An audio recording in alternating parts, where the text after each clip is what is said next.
Hello, and welcome to another episode of Collector's Edition. Welcome to 2017. I feel like I haven't done this since last year. I hope everyone had a good holiday period. If you went and saw Rogue One, you know who this guy is. This is K2. He's going to be joining me. And while we're talking about films, I'd like to share my collection of film cells. Now, film cells are the cells that aren't the negative of the original film, but they're a duplicate of the colour film. So it's the films that go out to the cinemas. A lot of modern day movies are going over to digital formats instead of the old film formats. But it started in 1909, the first commercially available film. But most of those, the statistic is about 90% of America's first silent films are lost forever up to 1950, and 50% of sound films, American, up to 1950 are lost because they didn't have the right balance of chemicals in those films. They're called film cells because the main ingredient in the film is cellulose, so that's why it's called a film cell.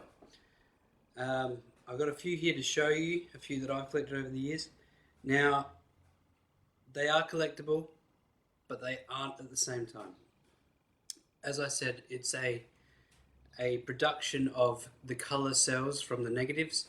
They've filmed the movie, they've got the negatives, then they reproduce that and send that out to the cinemas. Now, to show how rare it is for these, you have to think of film-wise. Every second of film you see, there's 24 film cells for every second. So that's about, 1,400 per minute. So over the extension of a 1.5 hour movie, that's 130,000 individual film cells. Now that being said, there's titles, there's blackouts, there's things that you can't really use at all. And I say 130,000, and then you have to times that by the amount of cinemas it goes out to. So globally, you're probably thinking about 4,500 cinemas. So that is individually, about 5 million film cells.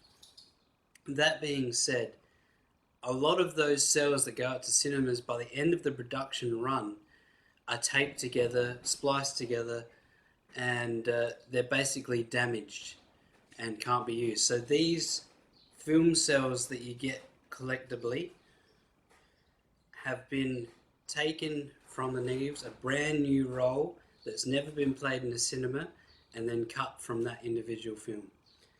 So that's how we get to film cells anyway. So I've got a few to show you. The first one is Van Helsing. We've got a little light here to sort of show. Now you can probably see that the film itself looks a little bit distorted. So what that does is it's actually made for a wide format camera or projector.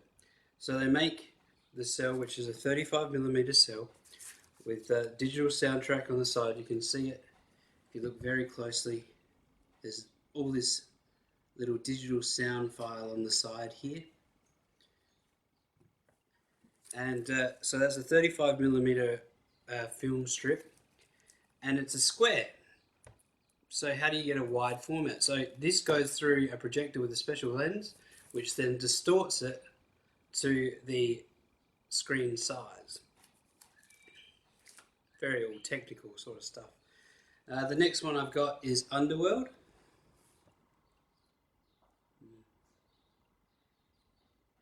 Get a few good ones there. And these ones are off eBay. So you never know if they're genuine, but they are from, you can actually see film strip and stuff like that. And it does have the soundtrack on it, which is pretty cool. And they do have certificates of authenticity, so you hope they're all real. Otherwise, they're really, really, really good copies. And this could be from a cinema. There could be someone on eBay that's just gone, oh, cool, I've got awesome 35mm film, I'll cut it up and sell it. And that's what most people do. And then you get a few that are actually from Warner Brothers and stuff like that. So this one is Blues Brothers 2000, depicting John Goodman.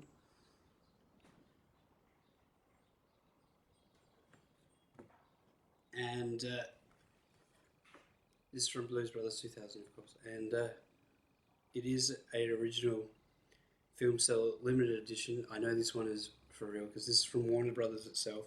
They are exclusive partners with cellworld.com, and Bill Cartwright is the authenticator at Cellworld.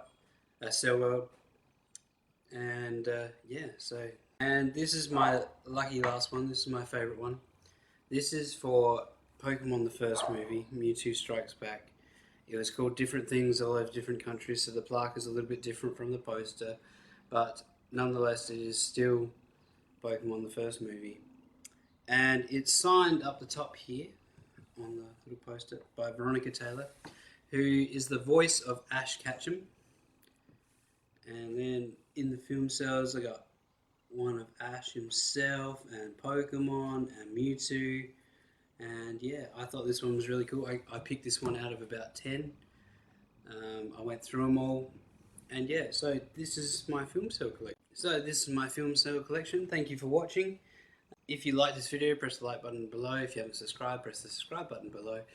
And share me around on Facebook, Twitter, whatever you do, any social media, get me out there.